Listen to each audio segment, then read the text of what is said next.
కుబేరుల్లో ఒకరైన రిలయన్స్ అధినేత ముఖేష్ కుమారుడు ఆనంద్ ఆధ్యాత్మిక యాత్ర ఇప్పుడు సోషల్ మీడియాలో వైరల్ గా మారింది. గుజరాత్ జామ్నగర్ నుంచి ద్వారకా వరకు అనంత్ పాదయాత్ర చేశారు.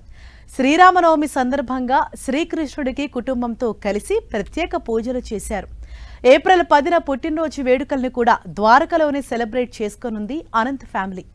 ఇంతకీ అనంత్ పాదయాత్ర ముఖ్య ఉద్దేశం ఏంటి? యాత్ర ఎలా సాగింది?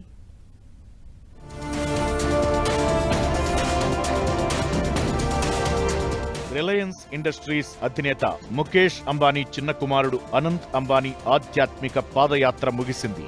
గుజరాత్లోని తమ పూర్వీకుల స్వస్థలం జామ్నగర్ నుంచి శ్రీకృష్ణుడి దివ్యక్షేత్రమైన ద్వారక వరకు అనంత్ అంబానీ పాదయాత్ర చేశారు. శ్రీరామనవమి సందర్భంగా ద్వారక చేరుకుని శ్రీకృష్ణుడిని దర్శించుకోవడంతో యాత్ర ముగిసింది.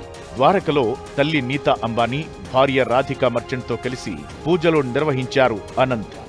आज अनंत का 30th बर्थडे है और अनंत की इच्छा थी कि शादी के बाद वो इधर चल के आएंगे हमारे घर से, जामनगर से, और बहुत साल से ये इच्छा थी पर कोई साल नहीं हो पाया, कोई साल, और ये साल उन्होंने अपना मन लगा के ये कर दे. मुझे बहुत गर्व है इन पे कि आज हम इनका बर्थडे श्री द्वारकाधीश के साथ सेलिब्रेट कर रहे हैं. Thank you everybody.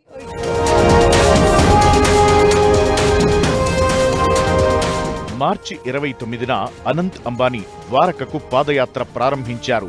170 కిలోమీటర్ల పాదయాత్రలో రోజుకు 20 కిలోమీటర్లు నడిచారు. ప్రజలకు ఇబ్బంది కలగకూడదని రోజు రాత్రివేళ 7 గంటల చొప్పున నడిచారు. దారి మధ్యలో కనిపించిన పలు వర్గాల ప్రజలతో మమేకమయ్యారు. ఈ యాత్ర మధ్యలో ఓ కోళ్ల లారీని ఆపి చికెన్ సెంటర్లకు వెళ్లకుండా దాదాపు 250 కోళ్లను తనే కొనేశారు. వాటిని తన బంతారా పార్కుకు పంపారు.